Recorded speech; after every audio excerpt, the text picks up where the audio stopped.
Deviant Intent Entertainment presents Stupid Stoner Interviews.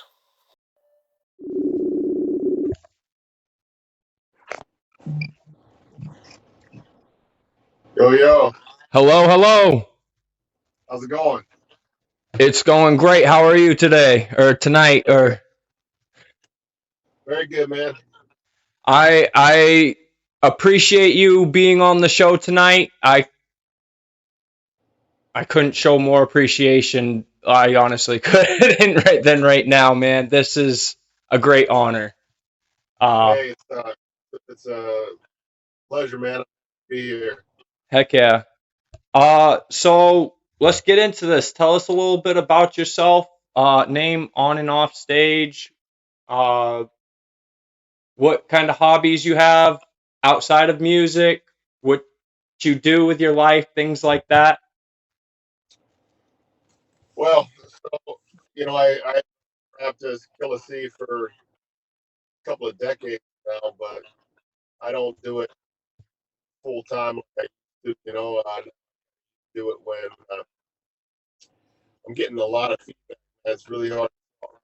Oh, you're getting some feedback? All right. That's actually so.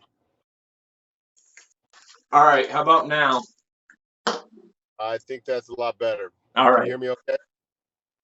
Huh? Can you hear me okay? Yeah, I can hear you great. Just making sure if it's the mic or not, because this might. Yeah.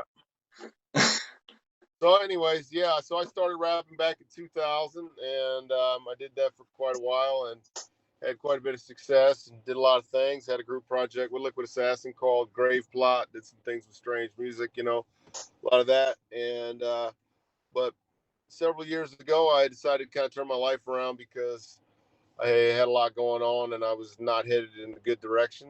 And so for the last 11 going on 12 years now, I've been working in education, and I just do music now. It kind of is my passion, my hobby, my release. Okay.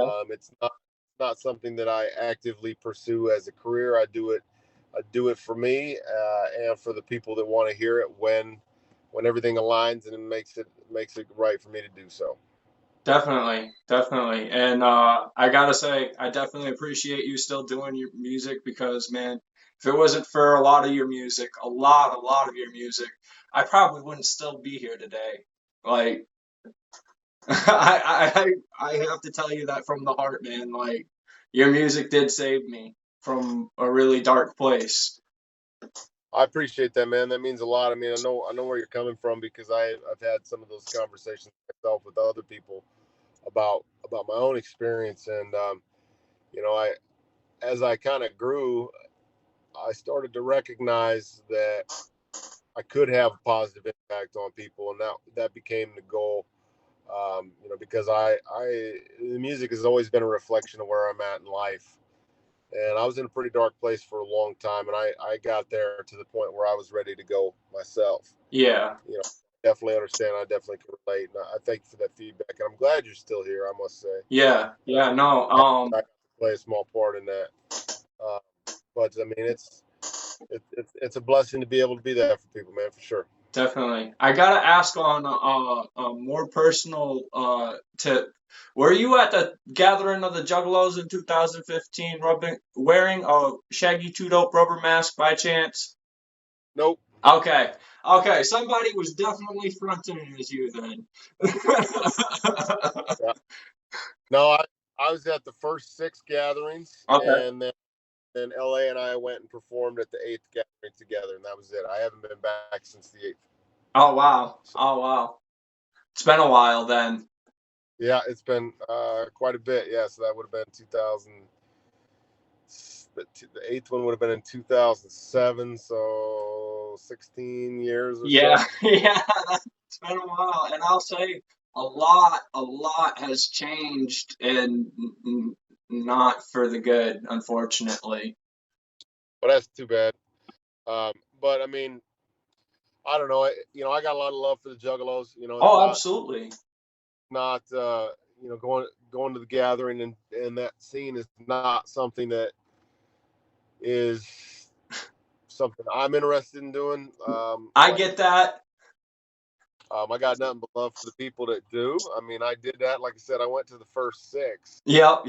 and then we performed at the 8th, and had a great time, had a great experience. But you know, and I know there's some people that have been to every single one, and God bless them for that. Oh yeah. But you know, it's just where I'm at in life. You know, I've moved on a little bit from that. With all respect, Kind all of grown out of it.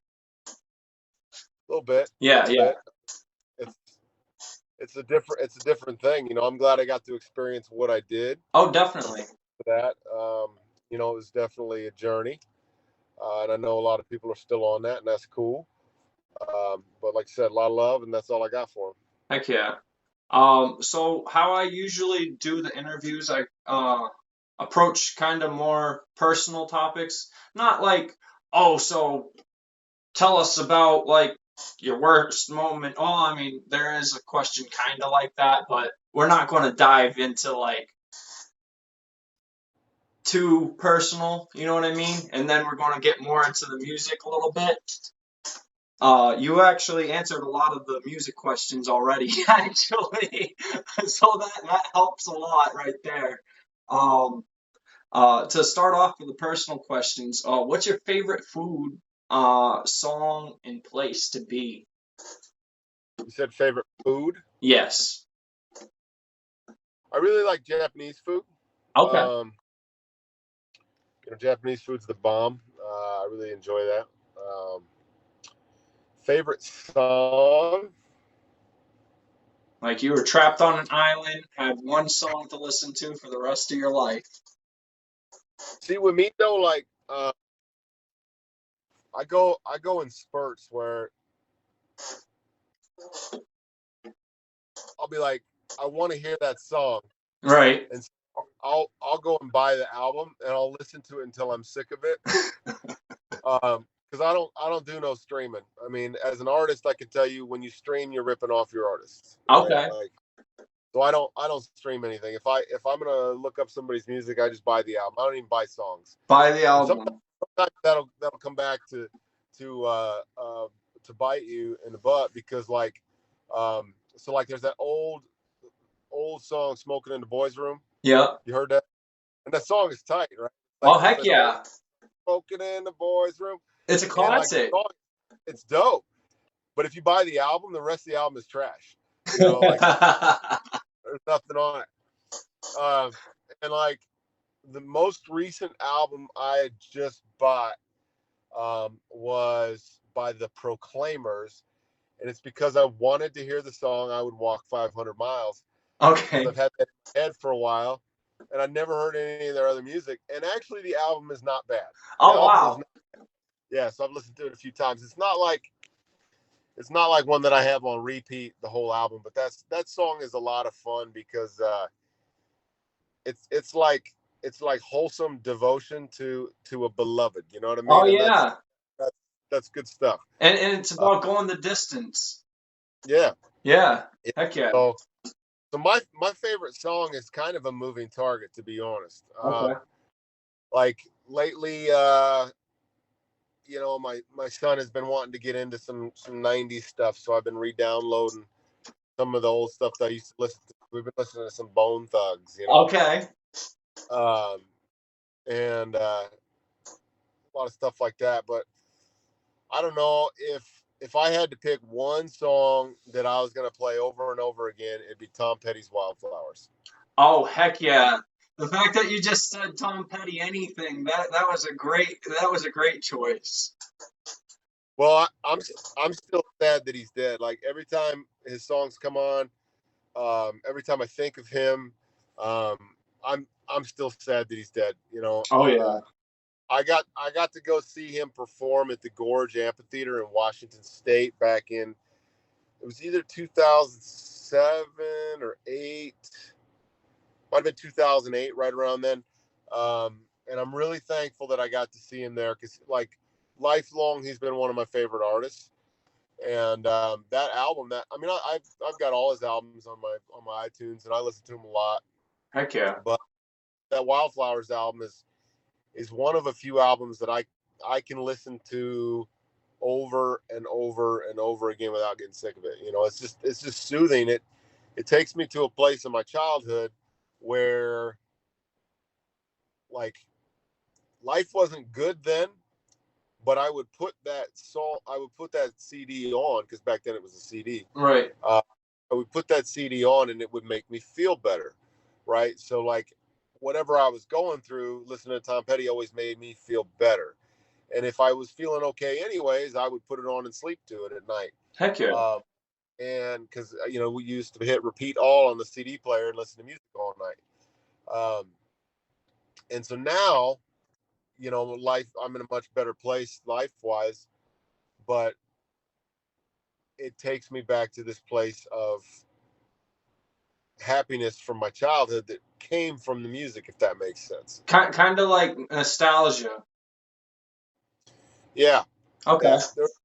There was a lot of dark points in that part of my life, and that music helped get me through it. You know, the peacefulness of it. Okay. It was that light at the end of the tunnel for you. Yeah. Good. Yeah. I like music that makes me feel good, man. I really only listen to the nasty stuff if it's old. Yeah. If it's stuff, you know. I have to admit, yeah, it's getting to a point where, yeah, it's just too much negativity and too much repeat. Yeah. So, and then you said favorite place. Yes, like just to be, to think, or whatever, just your place, you know what I mean? My wife and we just got this new mattress. It's called a purple mattress. Okay. Have you seen them? I've tested one out in the mall. Yep. Worth every penny. I know. I laid on that thing and I was like, we're getting one of these. My fiance's like, That's my favorite place right there. okay. Heck yeah. Honestly, anywhere with my wife is my favorite place to be. All right. Yeah, that's a really good answer. I like that. Heck yeah. Well, that actually kind of goes more into the next question, which would be, is there anyone special in your life, family, friends, significant others you might want to shout out, you know? Yeah, you know, my wife's the best thing that ever happened to me. She's amazing, and I'm blown away every day by the love and grace that she has for me, and I don't deserve it. I've been through multiple divorces. I've been through broken homes. I've created broken homes.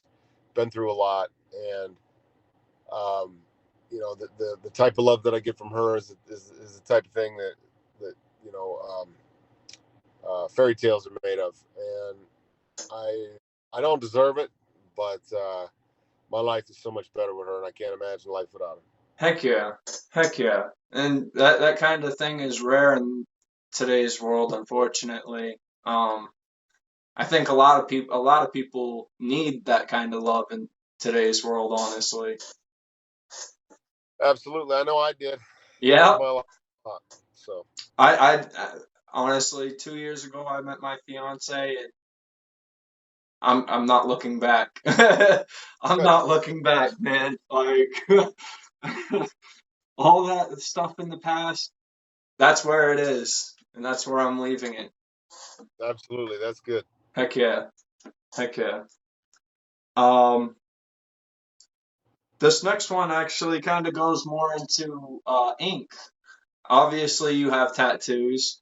So we'll sum it up to three questions about tattoos, which is your biggest, your most painful, and your most meaningful. And people ask me about tattoos often. I usually just say that I have one big one covered. I haven't gotten a new tattoo in like 15 years. Oh wow.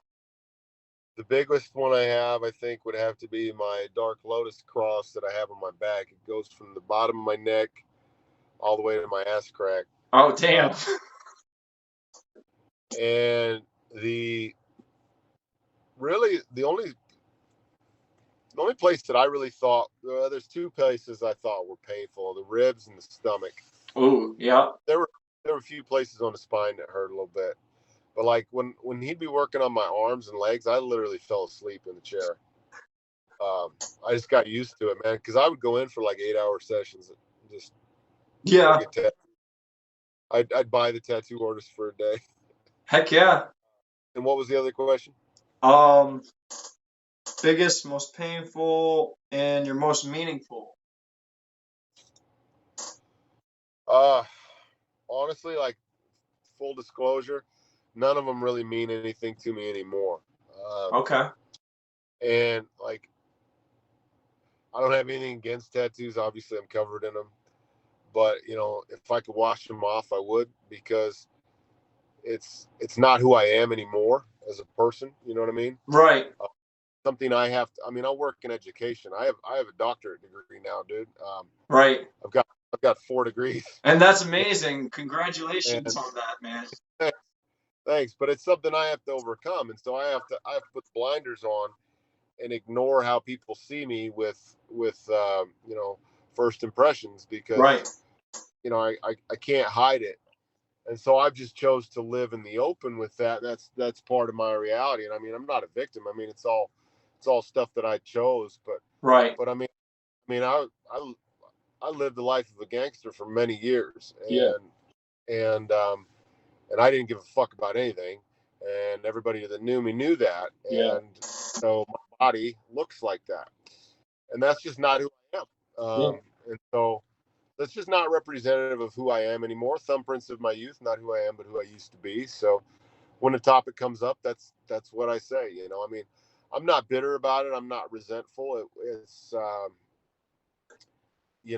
just a period in my life, and that's what I was doing. That's what we were into, and that's what we did. And so these are, this is the shell that I wear that's left over. Yeah. Kind of like reminders. Yeah. Yeah. I get that. So this is the question that gets a little bit more personal, but I think it's not too personal. I just if there's a story that you can't share, don't share it. That's my best advice. What is your craziest story that you can tell us? You're gonna have to be more specific, man. Okay. What is the craziest story that you learned something from? I wrote a book, right? Actually, I did not know that. Oh, yeah, it's full of stories, man. So I wrote a book a couple years ago. It's called From Crime to Christ, and there's some pretty good stories in there. Um, so as far as learning things, um, I think we have to keep doing what we can to learn every day. Because you either grow or you die. Absolutely. And so that's real important. Um, I learned a lot, and there's a lot of things that come to mind. I remember when the Juggalo world for me started to kind of unravel within me, Yeah. and that was a conversation I had backstage at the gathering with Jamie Madrox back in 2008, and that was something that people were talking about, but I didn't want to see it happening. We were on Strange Music at the time, and I'd been jugging for a long time at that point, Yeah. and so that was tough to learn that there was truth to the rumors at that point. But I don't think that's what you're getting at. I'll tell you a story that's in my book. How's that? Okay. So I used to smoke a lot of crack. Like we started by doing coke, and then we started rocking it up ourselves and smoking crack, and we loved crack. I mean, we got so tough with it that, like, we would buy our own crack or just coke sometimes, just depending on what it was, and we go do it on our own. Like we wouldn't get high with our friends with each other because then we'd have to share Right. And it's share the cheaper dope. just to do it to yourself. No, I get that. And there was one day, it was 2003. It was the summer of 2003. I was on felony probation, right, for drugs and weapons charges. And I was sitting in my roommate's bedroom. He was at work that day.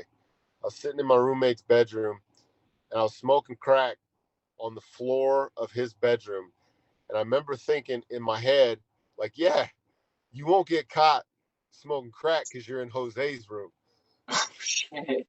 Like, and I had this epiphany as I looked up, and I was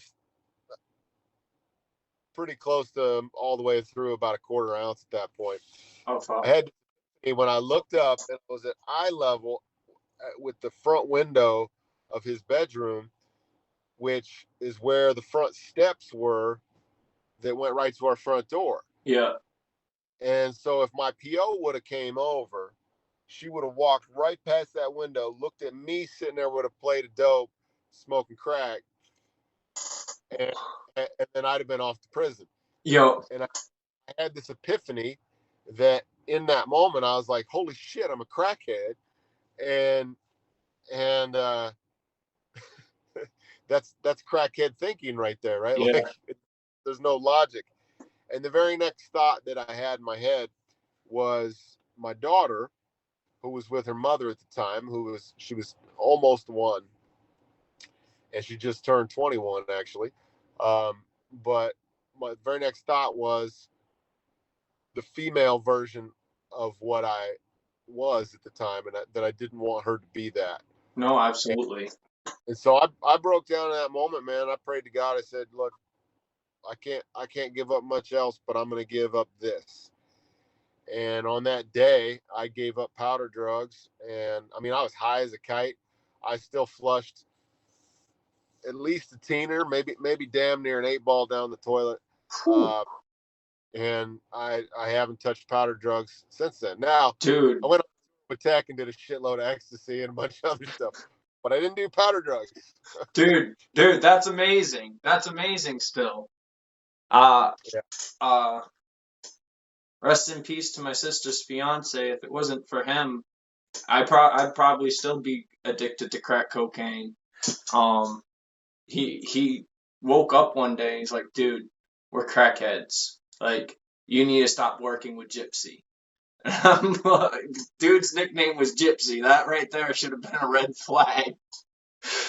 That's my favorite scene in a Will Ferrell movie, though. When he's in Anchorman, he's doing crack live on the air for the first time. He pulls out a crack pipe and he starts smoking. He's like, you can feel the effects of that immediately.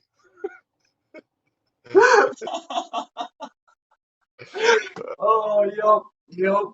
Oh man, I don't miss those days. I don't. No, survived it. You're good. Oh, all right. So, all right, getting off of the personal tip. Thank you for sharing, because man, I can definitely relate to that story, and I'm just so glad I'm not there anymore. What got you into making music, and at what age did you start? I was 18. Oh. I gotten out of jail, and a friend of mine had died while I was in jail. And he wouldn't have died if I wouldn't have been in jail, because we were going to be in another state. And it hit me really hard. And it was 2000 was the year. And back then, ICP used to have like a hotline, which you call this phone number, and there'd be like a 5-10 minute message from Jay and Shaggy. And I called it, and just stroke of time luck, Violent J had left the message that he said, "Hey Juggalos, this is Violent J. I'm in Denver recording the Bizarre record, and I'm in my hotel room for the next hour. Here's the number to my hotel. Here's my room number. If you get this message, call my hotel. I said, well, what the hell? So I called the phone number. I mean, I must have just timed the message perfectly, because I called the phone number, and Vaughn J answered. We talked on the phone for like an hour that day, and I told him what I've been going through, and told him about my friend, and told him that I was trying to figure out how to write and all that stuff. And he kind of gave me some advice and some pointers and some support. And so that's when I actually started writing music. Now, that what I wrote, that I never recorded that, but it got me started. And within the next month, I was recording in a local studio, and from there, I mean, I've put out quite a few albums since then. Hell yeah, you have. um, damn. So that kind of is kind of like when you told me to. I asked you, hey, like, what's the biggest way to put myself out there? And you were like, do everything for free, collaborations, merchandise, everything. Just do it for free, give it out, and that's how you put yourself out there. And honestly, I appreciated that because I wouldn't have gotten the interviews started up if I hadn't just put myself out there. Well, and that's the thing. Like, a lot of people don't understand. I mean, you know, I come from an era where we like, me and LA, our timing was bad. And what I mean by that is like our peak was at the wrong time, and that's because it was at the downfall of the CD era, before digital pay was actually industry wide. Right, So we peaked at a time when it was very difficult to bust, right, uh, and so it just is what it is. But regardless, I think that there is a universal truth to the music business that people don't understand, and it's that just putting something on the shelf doesn't make it sell. And nowadays, the shelf is a digital platform, and even, I mean, people do make some money off of streams, but they have to. I mean, it has to be, you know, tens of millions of streams to even start to clock anything that is worth. right. I mean, you know, 100,000 streams is pennies. Yeah, You know, yeah, seriously. um, and so I mean, you know, my next album will probably be download only. I'll probably take my stuff off of streaming, just to be honest. I mean, I don't stream anything, and you know, there's a reason why bands like Metallica don't do it. You know, Yeah, I mean, it's all it does. Like, so, like, if you look at the CEO of Spotify, yeah. his annual salary, bonus, and full compensation package is greater than the combined total of all of their payouts. That's crazy. Figure that shit out. Yeah, You know, so like, why am I spending days writing, recording, right. you know, polishing my craft, so that he can buy his fifth house on a lake? No, that makes sense. And people don't get it, you know, like, and I understand. I mean, it's a great value for the consumer, but the For thing the is, artist, it sucks.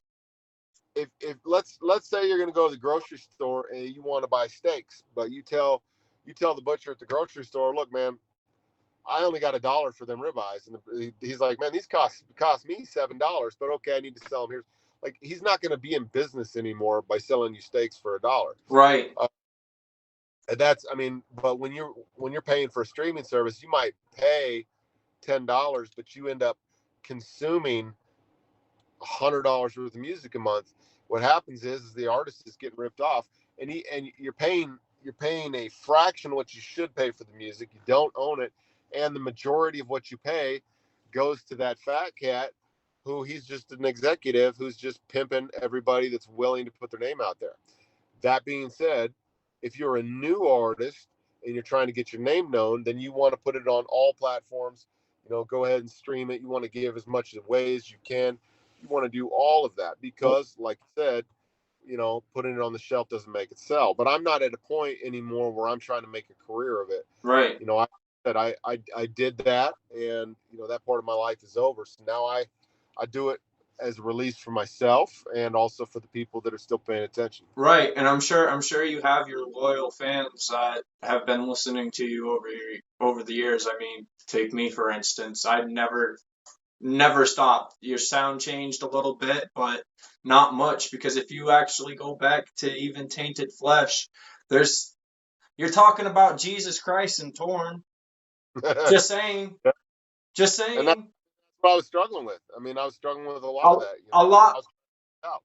A lot of people are like, "Oh, he changed everything." I'm like, do you even listen to his music? Like, If you there. go back, if you go back in the darkest time of my career, and you listen to the darkest songs, most of them will have a message about trying to find something better.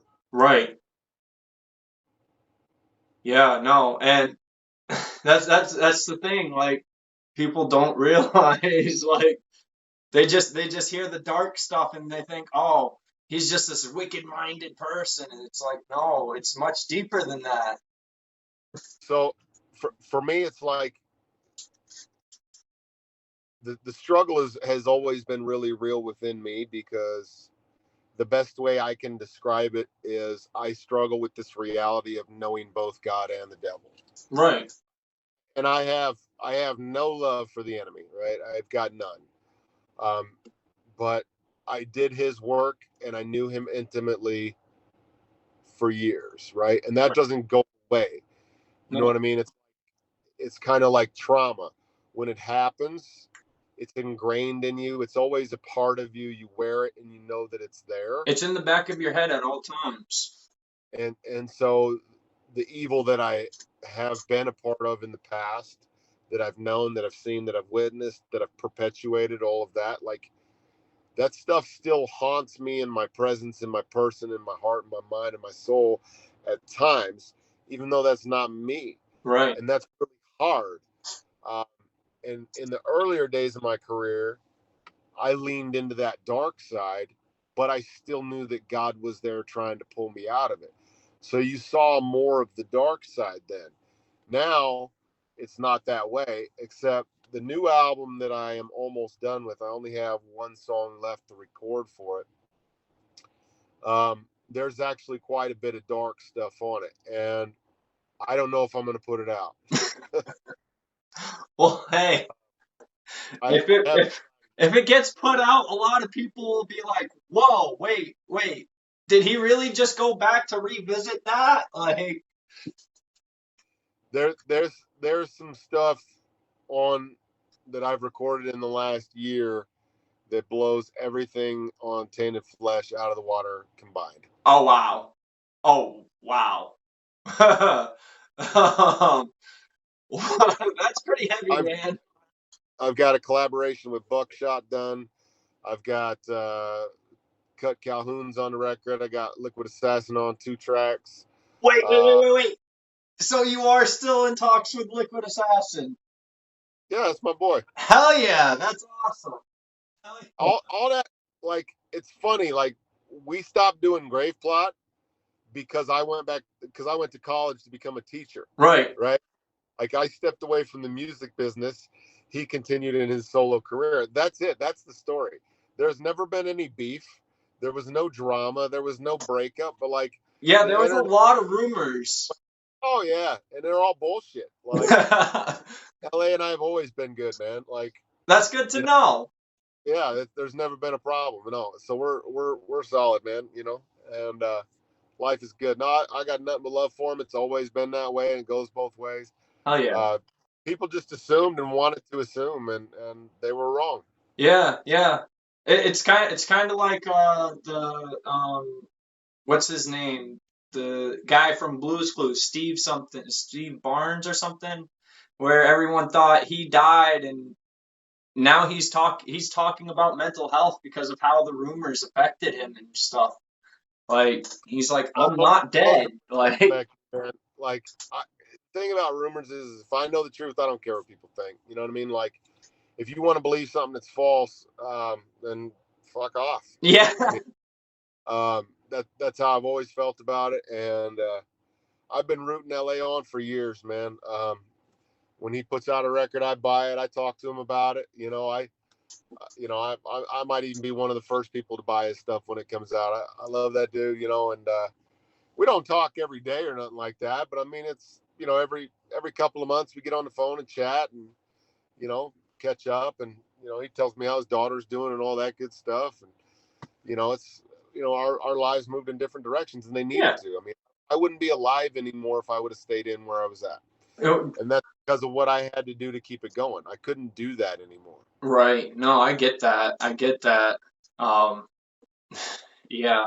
I mean, you gotta step away when it gets to the point where it's affecting you mentally, physically, and all other ways. Yeah. So, So over the years, who influenced your music? you know, uh, in the early days, a lot of that was ICP. Okay. Tupac a lot had a big impact on me. Um, but then, honestly, once I kind of came into my own, it was me. It was my life. Heck yeah. Heck yeah. I like that. That's actually a really unique answer so far. I haven't had anything where anyone's like me. Like I've inspired myself lately 'cause I'm the shit. hell yeah, see? I think that's the kind of attitude you gotta have in the industry too. That's the thing. Yeah, Um, man, uh, what about your writing process? What's that like? that's evolved over the years.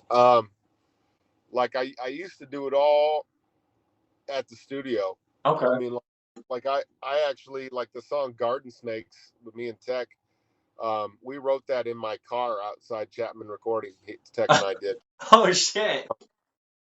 But what I do now, like I've been getting my beats from Rob Rebeck. I pick out the beats, and I got these Bose noise canceling headphones, Yep. and I listen to the beat, and then I pull up Google Docs, and I type my lyrics on Google Docs. I find it's the easiest way to edit, revise, move things around. And then when I'm ready to go to the studio, I just print them off and I have a nice clean sheet. So that's what I do. Um, I try to at least write a verse at a time. I try not to leave verses undone. But when I'm writing, it's almost always early in the morning before anybody else is up. My wife's still in bed, my son's still in bed, the dogs are still sleeping. It's me and the darkness and whatever's coming out of me. You're the second person who says they've woken up early to write. That's That's when my mind is the clearest, and I like to play games with the rhymes. I mean, for me, writing lyricism, the rhyme and the patterns behind the rhyme structure are most important to me. And so I try to create like patterns within the rhymes that I'm probably the only one that ever notices. okay. Um, but I do a lot of that when I'm writing, and like as I'm writing, I'll highlight certain things and be like, okay, I need to come back to this exact syllable, 2 bars later or something like that. So I try to do a bunch of that, and it's just fun for me because I create this puzzle in reverse that then Okay. has a deeper meaning that is the verse within the song. I like that. I like that. So now I'm really gonna have to go back and listen to all your music and just like pick it apart now. You're gonna have me looking for things like Well, that's the point, man. Like, good music should make you think, and it should make you think about yourself, and you should hear new things every time you listen to it. Like Tom Petty Wildflowers album, I've told you I've listened to it thousands of times, and every so often I'm still listening. I'll be listening to it, and I'll be like, oh, I never realized that that's what he meant when he said that. You know what I right. mean? Like, here it is, however many years later. So, that's what good music should do for you. Absolutely. Or you even notice like a new noise that you didn't notice before because like your thoughts were somewhere else. Absolutely. Yeah, I get that. Um, so what makes your music from the past and present different from everything else that's available on the market today? it's me. I mean, that's it. I mean, I never subscribed to conformity of any kind. You know, like I always tried to do the best that I could with what I had. Okay. And sometimes it sucked. It's just, but I always put everything out there, and I let the fans do what they want with it. But what I do, when I do it, it comes from the heart, it comes from the soul, it comes from where I'm at in life. You know what I mean? And sometimes it's very spiritual. Sometimes it's a prayer to God, like God save my life, man. And I can rap about cutting somebody up with a chainsaw and all that. Like, I can do that. Right. Done that. Got Right. some more of that. But, like, let's be honest. You know what I mean? Yeah. Chainsaw murder isn't really that real. You know what I'm saying? Right. Like, Right. Right. Right. I feel like I want to cut somebody up with a chainsaw, but it's still not real. You can't realistically just go out doing that and then rap about it after, because you'll end up like all the other people who's done that. But I understand the feeling, I understand the emotion, and I understand the value in the entertainment of it, right? And Right. and putting that together in a creative way is kind of fun. Right. And sometimes it's fun to hear, fun to do. But like, if you really want to care and get into something, like stuff that gets spiritual, that gets emotional, that talks about love, talks about the heart, that's the realest music that there is. I mean, it just is. And that's one of the reasons why, like, I've actually really come to enjoy country music. I listen to a lot of country music because it is so full of emotion. Oh, absolutely. And it's real. You know what I mean? Like, a lot of it. I mean, there's some fake shit out there, but I mean, that goes with any genre. But I mean, Oh, of all the, absolutely. I would say the most legitimate emotion that you can get from a single genre is probably country music. And that's something that I respect the hell out of. Like, you can feel the feeling. One sec, I got to respond. All right. Take your time. Take your time. No rush.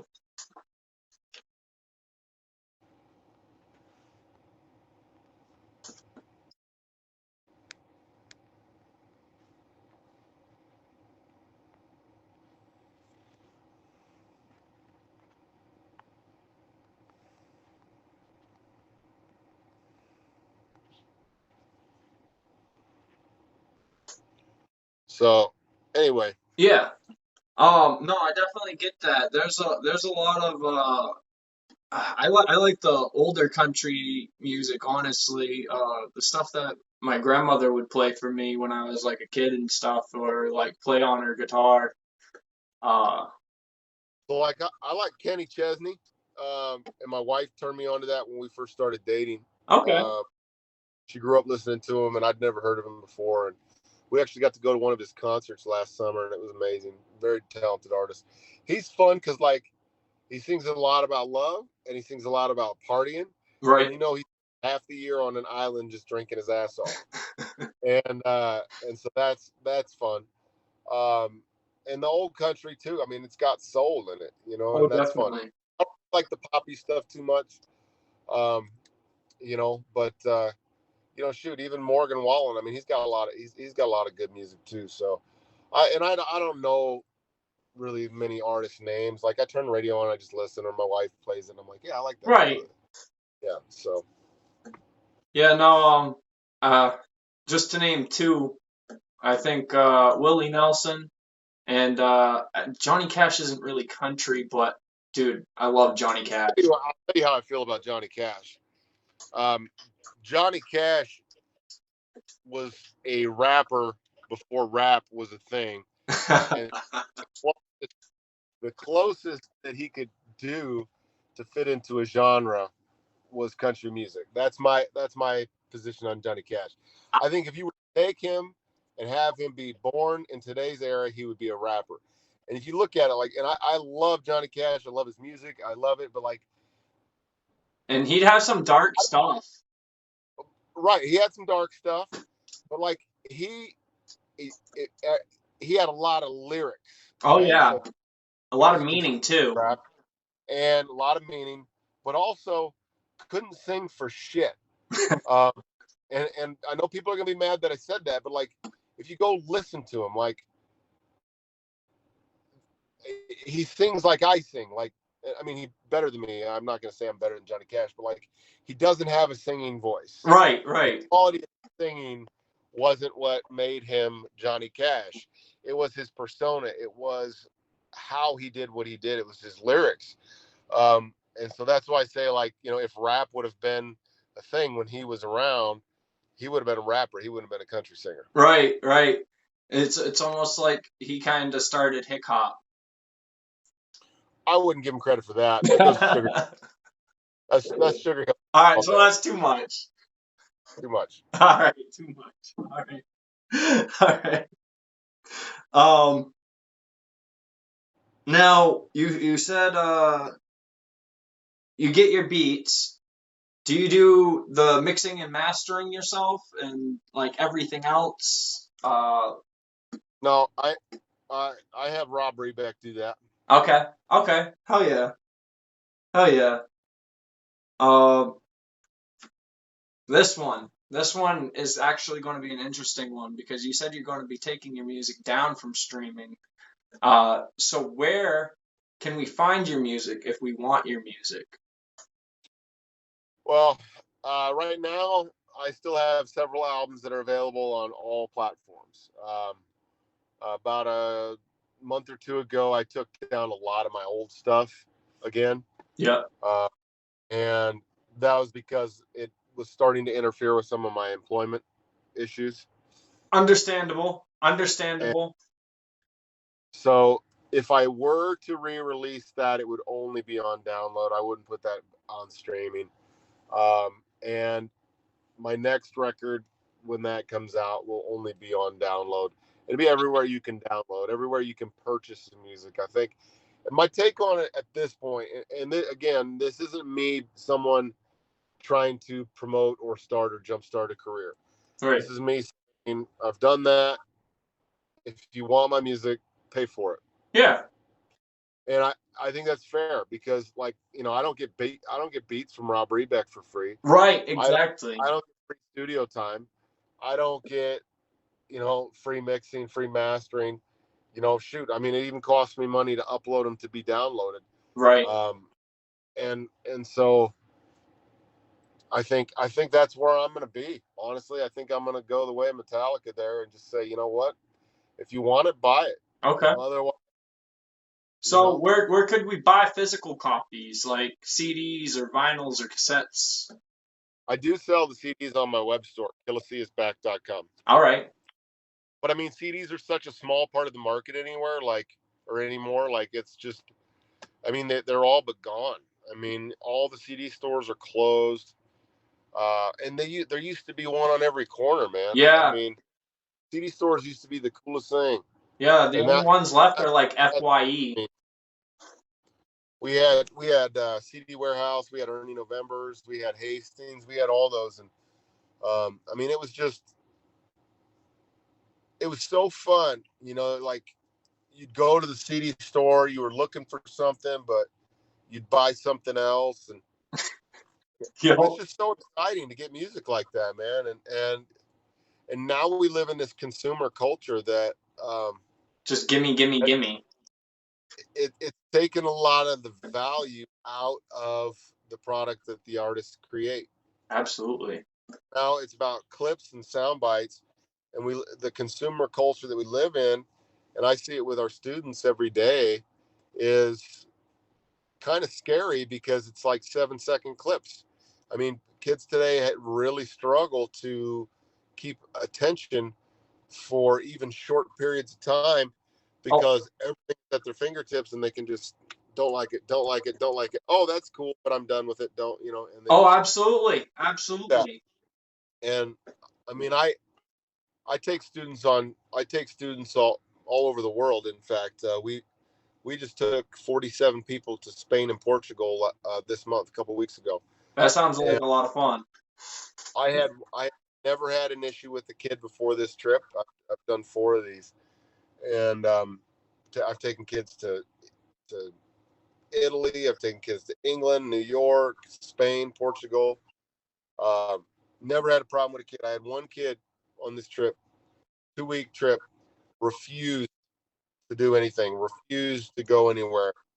And so finally, for the sake of the group, we had to just leave this kid in the hotel. Yeah, And this kid was playing on TikTok all day. that's ridiculous. And that's the culture that we're in right now. I mean, it's scary. It's like if honestly, if I could push a button to make technology and the internet go away, I would. Oh It's yeah, great things, but overall, I think it's been a detriment to our society. And I remember what it was like. I mean, shit, I used to have a pager, and the beeper go off, and you need a quarter to use the payphone. You go call somebody, or you talk in code or whatever. right. And when a cell phone was just a phone, but now, I mean, it's cool because we're able to do what we're doing now, Right. and this is a good way to use it. But See, the this is double what we used to technology. dream about doing with technology was this. Kids don't even do this. They don't utilize this part of the technology. They utilize text messaging and whatever's quick and easy for them. Well, and it makes so the whole concept of social media originally, or at least how it was packaged and sold, was to bring people closer together.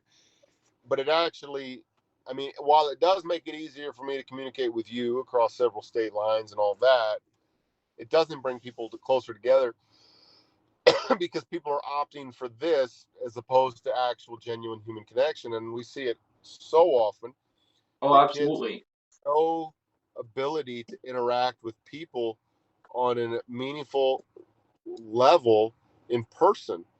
And so what we have is this, like, and as a result, the suicidal ideations, anxiety, depression are at an all-time high. And quite frankly, social media and technology are big contributing factors to those negative aspects of the upcoming generations. Oh, absolutely. Absolutely. I agree with that. And it doesn't help with children's programming either. I've noticed uh, a timing difference in certain shows. Like you put on something like Coco Melon or Baby Joy Joy for a kid, and the time frames are like a second to 2 seconds long. Whereas you put something educational on like Magic School Bus or something, and the frame rates are like 3 to 4 seconds long. The answer, the answer to that is don't put kids in front of a screen. Oh, absolutely, absolutely. Because I don't see any kids outside anymore. Yeah, it breaks my heart when I see parents with their young children, 2, 3, 4 years old. They're at a restaurant, they're in church, they're on a plane or whatever, and they just hand the kid the phone or a tablet. And it's like they don't know what they're doing. They don't know, like, You're taking kids. away from their imagination, their creativity. Well, the screen itself is a bad thing for development. I mean, they used to say that about just plain old TV, but I mean, it's so much more than Oh it yeah. ever used to be. I mean, kids today are getting 8, 10, 12 hours of screen time a day, Yeah, that's ridiculous. and it just makes your brain mush. And if you're in the developmental stages of life as a child, it's not good. So like my son, he's going into 8th grade, still doesn't have a smartphone. He wanted a phone 2 years ago, so we got him a phone. But we got him a Gab phone, and basically it cost me $27 a month. But all it does is talk and text. It's a phone. Right, We're doing phone stuff. right. He doesn't have unrestricted access to the internet.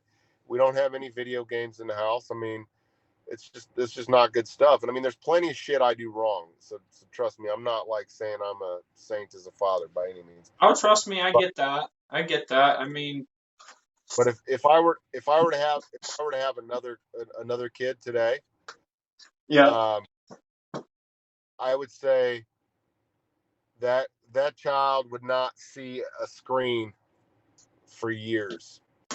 Oh, I don't blame you. I don't blame you. I'm talking about TV as well. Oh, I'm heck talking yeah. about, so No, I don't blame you, man, because today's society, they're too reliant on it as a babysitter or a second parent or something, and it's not okay. It's not. yeah. I can definitely agree with you there. Uh, so I mean, going back to that question though, where we can find your music and purchase it. Uh, I have noticed that vinyls are getting big amongst our generation again, younger generations. Is that ever going to be a thing? A Killa C vinyl? I don't see it happening. I don't think there's a demand. I mean, Okay. there'd have to be a high enough demand for it. I mean, I'll continue to make CDs of anything that I put out, um, just because I'm old school like that, you know. But I mean, it's different. Like if you if you were used to selling 10,000 CDs, now you can count on selling like 1 to 300. Like that's the translation. That's the depreciation of the industry. I mean, it's huge. Yeah, I guess. So That's crazy. and so I mean, I'll continue to do CDs. I think collectors like them, but I mean, like I don't even own a CD player anymore. I have a car. I have a car. It's a 2018. It's a Yeah. Ford Focus. I drive a little car. Um, but you know, I bought it brand new on the car lot for 16 grand. Yep. Bought 2019, a 2018 Ford Focus, had 6 miles on it, and it didn't even have a CD player. Like cars don't even come with CD players anymore. That's crazy. So, Yeah, man. but Seriously though, I have a 2016 Ford C-Max. So I still have mine came with a CD player, so that's weird. Like, it's only 2 years. Like in 2 years, they just were like, no more. It's dead. I don't know. That's Mine's a crazy. base model. I don't know. I mean, but I don't think they're putting them in new things. I haven't looked at any new things. I'm in my wife's car right now. Yeah. This one has a, but it's a 14. Heck yeah. Um. All right. So, do you still have merch up? Yeah, I got some shirts and hoodies on there. I have some stickers and stuff like that. Okay. And my book. You can get my book there. My book's also available on Audible. I did the audio book of it, which is pretty cool. Oh, that's really That cool. was a funny. Yeah, you should check it out. Definitely, definitely. I'll even buy the book. Heck, let you. Are you the one reading it, or did you have somebody else? No, it's me. Oh, that's really cool. That's really, really cool. Like, you just took it to a whole nother level. Like, you're reading your own book. Like, hell yeah. No, it was fun too. Like anytime I'm talking about lyrics, instead of me reciting the lyrics, the song comes in. All right. Heck yeah. Heck yeah. That's cool. We got all kinds of sound effects and shit in there too. So it's like it's kind of like you're listening to a movie. That's the idea. Oh, I like that. So, like, everything's kind of playing up in your head.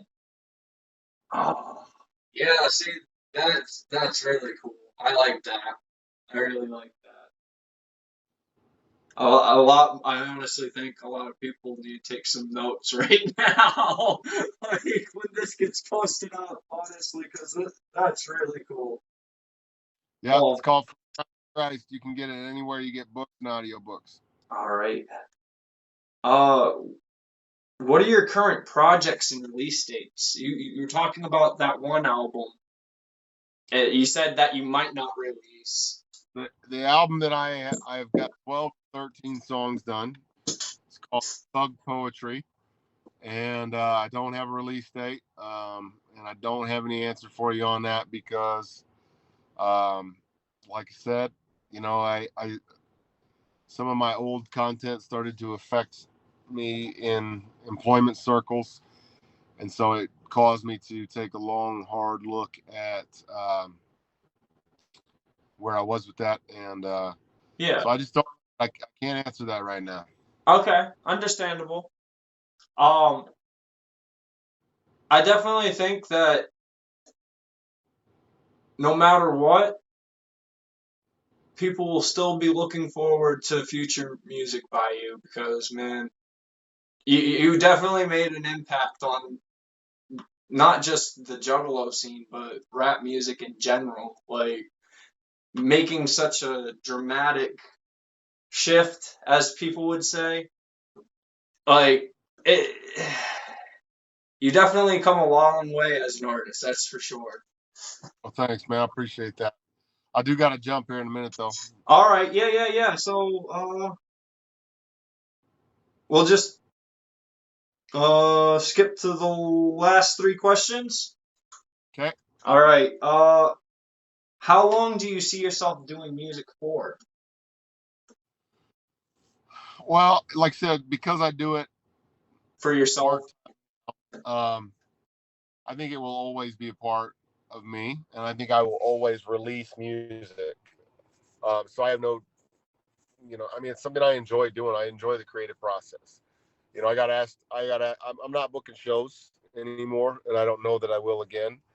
Um, but I enjoy making music, and I enjoy releasing music, All and right. so that's something I will probably continue to do. And I think you can continue to, expect releases from me every few years, All right. as long as enough people are buying it to at least pay for me to do it. And I mean, I'm still there. I mean, I'm still, I still sell enough digitally to justify putting the expense in it. Because when I put out a record, like I'm not recording on crappy beats in somebody's basement. Um, I'm putting time, money, and effort into it. And it costs several $1,000s to do that. Right. And there's got to be income for that to work, and there still is. Right. So that's good. So Heck yeah. So I'm gonna replace this next question. Shit, I forgot what I was gonna replace it with. Um, it had something to do with doing music. Now I forgot. It's all right. All right.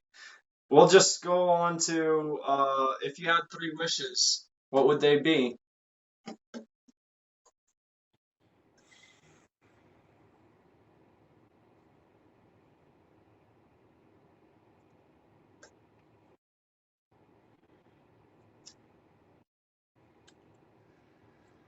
I'd like to be able to go back and undo some of my mistakes. I'd like more time, and I wouldn't mind more money. Okay. More time, more money, and fixing your I like that. I like that because I get that. I get that. I get that.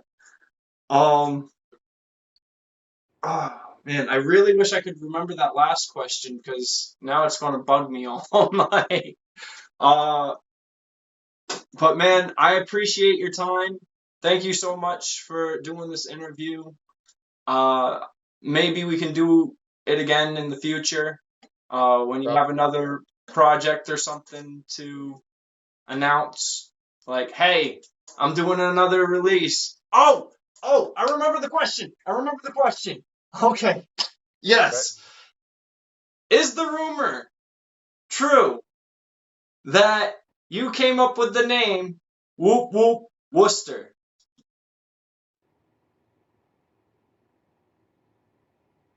In Worcester, Massachusetts. I remember saying that on stage. Okay. So then it mostly is true because I remember talking to a ninja and he's like, "Welcome to Whoop Whoop Worcester."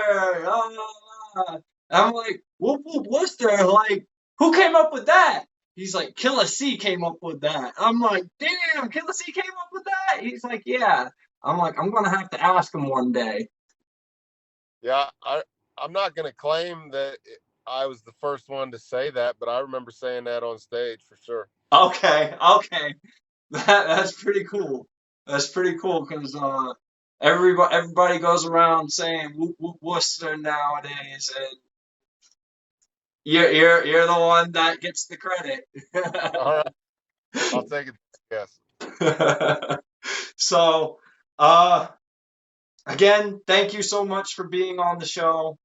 It was an honor because honestly, you're one of my favorite rappers, and this has just been an honor. Honestly, Well, thanks for having me, man. I appreciate it.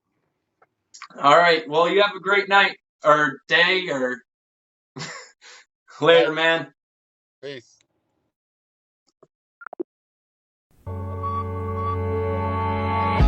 Always getting high, ain't got to lie.